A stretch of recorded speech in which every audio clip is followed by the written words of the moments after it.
So, welcome back to the Spotlight. More specifically, welcome to the Nonprofit Spotlight. I am so excited today to be having a conversation with Barfonce. Barfonce, do you mind just taking a moment and saying hello, introducing yourself and who you're with? Yeah, sure. Thank you for that, Pastor Mike. I am Barfonce Baldwin, and I serve as Executive Director of Homestretch. We are a nonprofit organization that serves homeless parents and children who call the Northern Virginia area home. Thank Great. you for having me today. Oh, Barfonce, it's our privilege to have you. Thank you for Yeah. sharing your valuable time.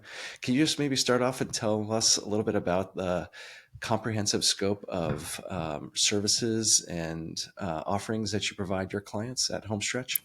Oh, I'd be honored to do so. So, Homestretch was founded 34 years ago, so we are fast approaching a wonderful milestone in our organization's history.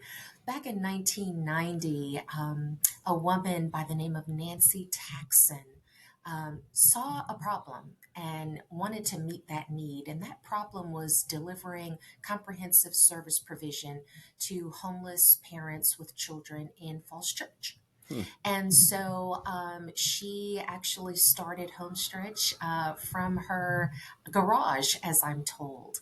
And fast forwarding 34 years later, we are not only providing services to Falls Church residents, but Northern Virginia proper. So Falls Church, Fairfax, Arlington, Alexandria, as far as Chantilly, and Wow. of course the city and county of Fairfax.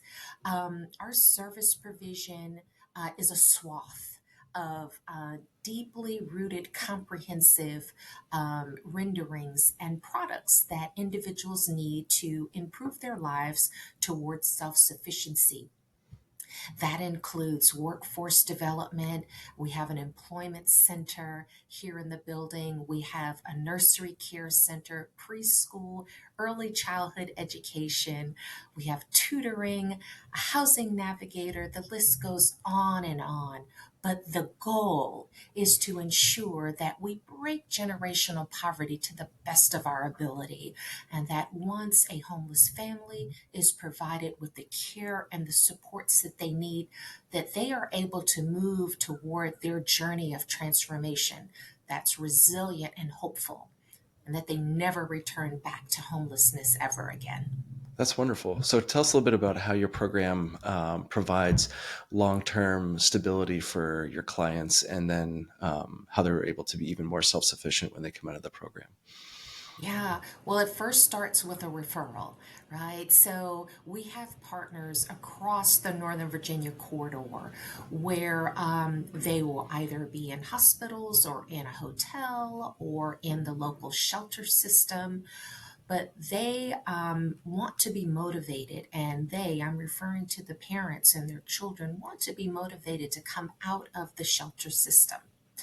They are referred to Homestretch, and we do a basic assessment, if you will, to determine what the needs are and if it'll be a good fit. They must be motivated to change because, again, they're coming into a transitional housing program. But when they leave, we want to ensure that they leave hopeful and being helped. Not only with a savings account, but with the ability to afford market rate housing. And many of them purchase their own homes when they leave our program. We are a 2 year transitional housing program. So once they are referred to us, they are immediately connected with a housing navigator. Provided that they're a good fit, they enter our 2 year program. And in addition to housing navigation, that's when we really take an individualized, comprehensive analysis of what the family unit needs, not just the primary head of household, but the entire family unit. What do the children need? What does mom need, or dad, or both? Are there educational components? Does mom need to be certified? Does she need Is she underemployed? Is she unemployed? Does she need a gainful skill set to improve her employment outlook. So these are the many questions that we ask to outfit a comprehensive service plan. In addition to case management, we also want to find out what does their debt situation look like? Because when they come to us, one of the requirements is they have to save. Hmm. Many of them come with a mountain full of debt, but they leave debt free. Often they leave with no subsidy, meaning that they're no longer on a voucher program or no longer on WIC because they have the gainful employment necessary to rest on their own 2 feet and to move forward in their trajectory of building a promising future for them and their children. That's great. Wow. And so you provide resources and education for them to make that transition to self sufficiency. That's right. Yeah. That's great. So, what would you say, having such a great, intimate knowledge of those situations or obstacles that people experiencing homelessness in our area, what would you say is some of the biggest hurdles or the biggest challenges that your families are Yeah. experiencing right now? That's a great question because the challenge is, well, barriers are complex Hmm. because there are a myriad of complexities, a myriad of barriers that prevent families from moving forward. And so we found out early on that's why it isn't a cookie cutter approach. We have to tailor each individualized case plan to suit the families that we're serving. I will say that COVID 19 has brought a unique complexity in and of itself on two fronts, the employment front as well as the mental health front. And what I mean by that is that here now, post COVID, there are employment barriers because of hybrid work environments Hmm. and that are not conducive to the industries that many of our clients are accustomed to. And so the front end or front line points of service industry, like the restaurant industry, the hospitality industry, the hotel industry, um, those industries, because they are primarily the only non hybrid solution, they are dense. The market is saturated with individuals already in those positions. Hmm. And so, while they are best suited for the clients that we serve, they are often the hardest to find. Because once they're found, people tend to not leave those because that's the skill set that works for them. I Sure. will also say that mental health has become a huge barrier that yields greater complexities and depth that we had once realized. Um, Isolation during our COVID years, for example, has taken a lot of time in overcoming because they were trauma triggers for many of the families that we serve. And we are recognizing that there are vicarious trauma needs and acute traumatic incidences that have resulted from COVID. For example, Yeah. clients having to live with their abuser when we were in a stay at home position for over a year and a half, just being re-traumatized and abused, that cycle of abuse continuing. A large number of our clients that we're serving are still suffering post-traumatic stress from COVID. Wow. which we all don't really consider because most of us have been able to move out of that successfully and on with our lives. Yeah. Wow. Well, thinking about the success that you just mentioned, is there any particular stories of maybe your clients or someone in Yeah. particular that is just a perfect reflection of the work that Homestretch does that you could share with us? Stories. Yeah, our stories are endless. I will say, one mom, she came to us, was highly motivated, wasn't even in our program 2 years.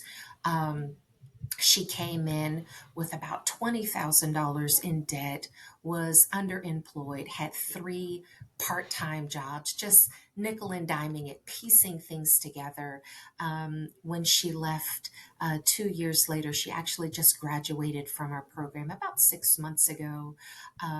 She was able to get two, maybe three certifications in IT, was able to resign from all three part time jobs that she was nickel and diming together, was able to find a full time job in the IT sector, is making over $80,000 a year, and had left with $30,000 in savings, and was able to qualify for first time home buyers program. And we are thrilled to say she'll be moving into her brand new home that she was able to purchase in the coming weeks.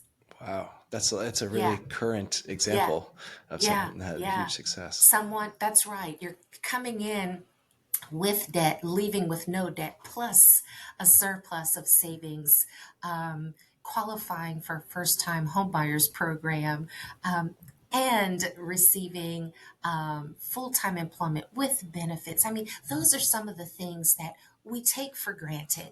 Yeah, That, part time employment doesn't give you the security that you need for your future, let alone two and three part timers. I mean, it may pay the bills, but you don't have the health care, you don't have the 401k or the retirement solution that you need for your family. And so we are just so proud of the recent client story that I'm telling you. Another client story is we have life skills trainings often, and these life skills, we bring in either former clients, or we bring in experts from different industries and fields. And in our last life skills training, um, we had a former client who is a successful real estate agent. She came in to speak to our clients, and lo and behold, the two of them connected. And now the client is close to graduation, but she is in real estate school looking to become a real estate agent herself, so she can build up this new skill set and to start this brand new career trajectory that is a promising, hopeful future for her and her children. that's great. That's a great segue because I was going to ask you about the ways that Homestretch connects with either local businesses or local entities, or ways that other individuals come and support the work that you're doing. Do you have those partnerships in place, or do you have those opportunities for others? We do. We do. We have loads of opportunities, and it depends on how we can best serve the community entity, whether they are individuals or they are coming from the faith community. We have the Sacred Homes Project, for example, that we partner with houses of worship, community members within those houses of worship to partner with us for the Sacred Homes community. We have corporations and individuals that volunteer with us regularly. We have corporate entities that have workplace giving and employee engagement, that they bring their employees here to Homestretch to volunteer, to serve at our preschool, to work with us in staging a unit, for example. We have 52 units across Northern Virginia, so we're always in Wow. need of repairing the units or staging the units. We have corporations, we have local businesses that are always looking for ways to engage not only with us as an organization, but to give back to the community. And so we welcome individuals, businesses, corporations, and of course, faith communities. Nice. So, if there was a corporation or a business entity or even a church that is not connected with you yet that wanted to be, what's the best Yeah. way to go about reaching out to you all or to you or to the team that you have to kind of make some of those initial connections? Yeah, the easiest way is to find us on social media or our website at homestretchva.org. That's the easiest way. Once you go to our website, you can find ways to give. And we discovered that there are multiple ways that individuals can give. We accept in kind gifts, tangible goods for either our units, whether it's furniture or dishes, or let's say there are children's needs, childhood education needs, books, coloring books, backpacks, whatever family members are in need of, in kind giving is always helpful. We did talk about volunteer needs. Our volunteer needs are robust, and you can find out ways to engage with us on our volunteer page. And of course, we'd welcome a financial gift from our partners. And you can certainly go to our donate now or our give page at homestretchva.org. Nice. Okay. Great. So, can you tell a little bit more about how you all measure success for your clients? Like when someone is referred to you at the very beginning, and then when someone has moved on from the program and is self sufficient, independent, like how would you measure the progress that a family or an individual makes? Yeah.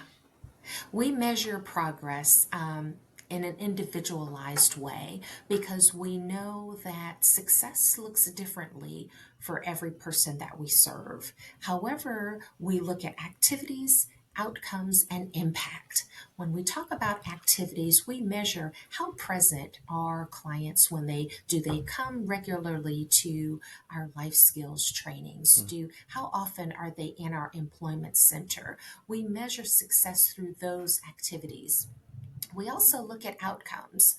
If they're underemployed and are they in a certification program, how successful are they in rehabilitative services or mental health services, trainings and certification programs? And then we look at the impact. Not only are we measuring their success while they're here with us, but when they leave, we also track their success for up to 5 years after they leave. Oh, wow. So, Five of years. course, we want to know when they leave, are they still stable a year from now, 3 years from now, 5 years from now?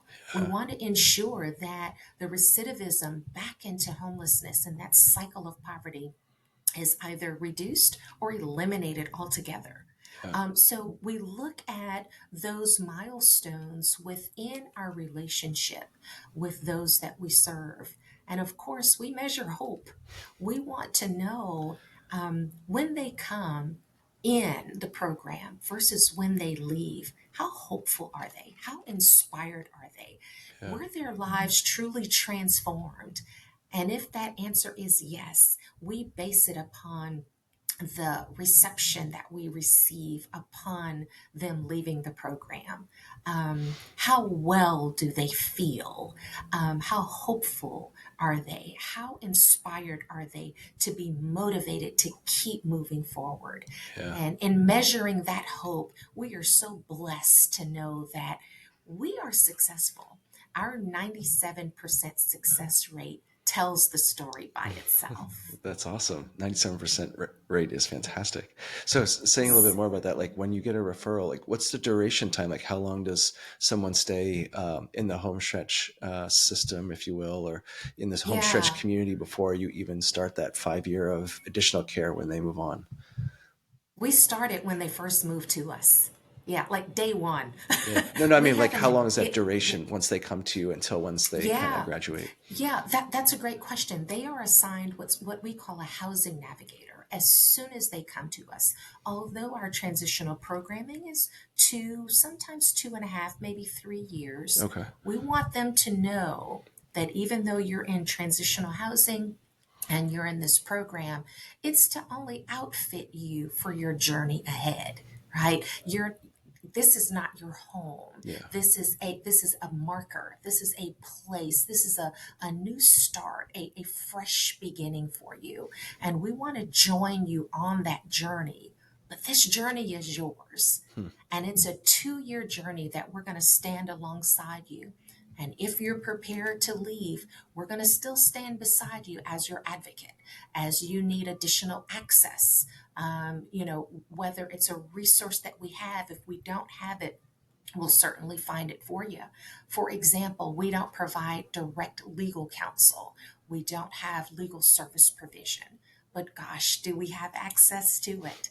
So we want to, advocate for someone who needs a legal resource.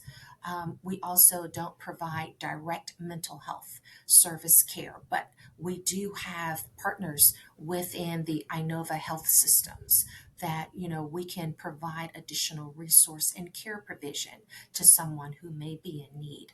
So overall, the encompassing transitional housing approach is between 2 to 3 years. And then after they leave us and they move on, we track their success for another 3 years, which means the total program is about 5 years in length. Wow, that's extraordinary care for somebody, and that's like a real Yeah, presence in somebody's life for a fair amount of that's time. right. That's Yeah, great. that's right. And it's so deeply needed because the thing is we want to get across that where you've come from, it's behind you. Don't turn back. Yeah, We need you to move forward, right? You're not turning into a pillar of salt. There's nothing behind you there, yeah, right? So you have to move forward. But in order to do that, they need the tools to be successful. They need the encouragement. They need to understand that wraparound service delivery of care and compassion. It needs to be comprehensive because while it's transitional housing, we're outfitting the entire person, right? yeah. It's holistic, it's mental health, it's financial health, it's emotional well being, it's the resources that they need to continue forward. That's great. Fantastic. So you'd mentioned in passing that you all are at 52 units in terms of available spaces for folks. As you think about Homestretch in the future and where you'd like to grow, because I'm assuming that the capacity is and the need is still great. Like, what is Homestretch's goals for the future? Where do you hope to grow?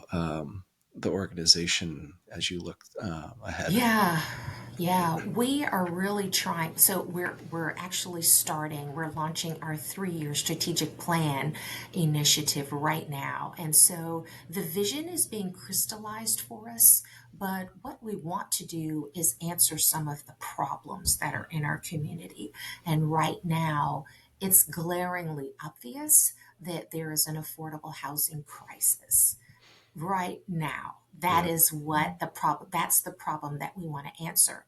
So we are the experts. We believe in transitional housing care. What we'd like to do is figure out a way, in addition to transitional housing, are there permanent supportive housing needs that families would need long term? Simply because, as they leave our community and they go out on their own, will market rate housing become a barrier? If it's no longer affordable, then is there space? in the housing sector that will provide affordable housing for individuals who just can't afford market rate housing as it is. I mean, a one bedroom going for $1,500, a two bedroom going for nearly $3,000 a month. That's ridiculous. Yeah. And to realize that we have families leaving the homeless um, sector, leaving shelter space, leaving that housing, and saying, you're never going to return. But as soon as they graduate from our programming, they are steeped in debt because they have to then afford rent at $3,000 a month. Yeah. So, is there a way that Homestretch can fit into that space of permanent supportive housing? I don't know. We're doing some research there to discover that there may be a way that when people leave us, leave our Homestretch community, our transitional housing short term care program, that they can then purchase or rent or sublease in an affordable way from us for permanent supportive housing Oh, nice. solution and care. Yeah. But you'd be open to, do you take gifts of housing? Like if folks wanted to offer space or even Yes, we a do. donation of a house or an apartment, is that something you would accept? We absolutely would. And we have in the past, and we would continue to do so. Oh, great. It's so deeply needed. Yes. Yeah. So you're even open to expanding your number of units for the clients that you have. Yes. Great. Nice. Yes, we are. And a house is obviously a big gift, but is there any other kinds of big gifts in case some of our listeners were out there that wanted to make a generous donation to you all that you're looking for or hope to Yeah. bring into your portfolio in the next year or even sooner? A gift of any amount would be helpful, and it would be a significant blessing to our bottom line and to our deliverables. We're just here to serve. We don't accept government funds, federal dollars, so individuals bequests. Leaving us a planned gift, as you're thinking of legacy and what the future looks like for your family, considering a gift to Homestretch would be remarkable and such a blessing for us. But again, a gift of any amount, no gift is too small or obviously too large for us to accept. But we want to partner with the community, be it a house of worship, a faith community, an individual, a corporate entity. We also are looking for philanthropic dollars in the foundation sector. So if any of your listeners are akin to any foundation grants that would be suitable for us to apply for, any workplace giving, we also have matching gift opportunities. Again, you go to our website at homestretchva.org, and if you work for a company that matches dollar for dollar, we have found that that is a wonderful opportunity not only for individuals to match their gift, but to also get their employer involved in the gift of giving. Barfonce, you had mentioned that the rise of housing costs and the expenses that come with it has been an inhibitor for some of your clients. I know in talking to other folks that deal with housing or people experiencing homelessness, this has been a current theme for a lot of organizations. Is there anything Yeah. that HomeSense has had to do, whether internally or structurally, to combat the recent rise in housing costs in our neighborhood? Yeah, great question, Pastor Mike. We have discovered that the rising cost with housing here in the Northern Virginia DMV region has been cost prohibitive for most of our clients. Hmm. Something that we've done over the last couple of years, and it's rather new to us, but I think we may have to do even more of it. We are actually renting some apartments and then having to sublease to our clients who are ready to graduate, but again, they simply cannot afford, a $2,500 rent or $3,000 rent. And so we're having to serve as that subsidy for them, if you will. Hmm. We also are looking at voucher programs for the clients who are stable, who are steady, who have viable employment, but they just need a little bit longer. They are ready to graduate from our programming and they're ready to move on, but we don't want them to go back or to be part of that homelessness cycle yet again. And we've discovered that if we don't go in and we create these buffers, if we don't create these buffers, then regrettably people tend to slide back to their old ways of thinking and moving, and the dynamics there are just not productive for their future growth. Yeah, and then is it fair to assume that folks who have graduated or moved through your program would like to stay in our local area because they already have either family connections or job connections or Yeah, friend connections? So that's yeah. a driver to stay here, even though the housing has gotten even more expensive. That's ideal.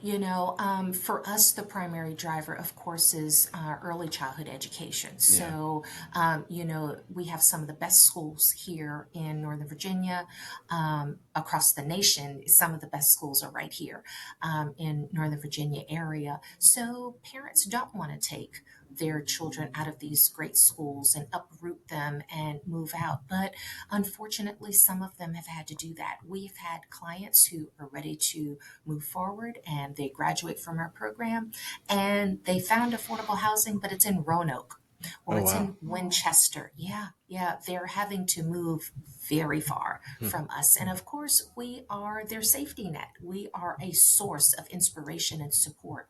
Yeah.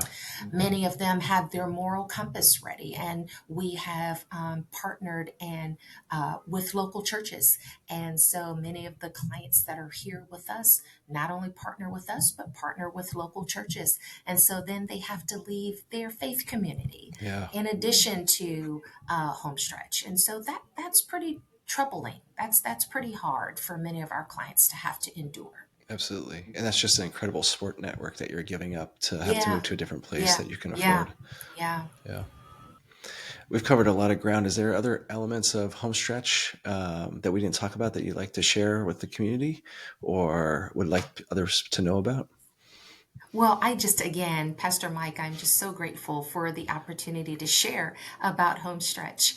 Again, next year marks our 35th anniversary. It's a huge milestone for us. We have an annual fundraising breakfast that happens every spring. So we will be sending out save the dates. I will make sure you get it, Pastor Mike, and I hope that you will help me spread the word. Yeah, absolutely. That's why we're here, just to continue to highlight fantastic individuals like you, great Oh, leaders like you that are changing our community for the common good or for the holistic good, but also I want to thank you for everything that Homestretch does in providing such amazing transitional housing for people in our community, and all your staff and all your team that put in so many hours in addition to the volunteers that you all have to make those programs possible. Like what you're doing is so fantastic, and I'm so grateful for you and your leadership and your oh, team.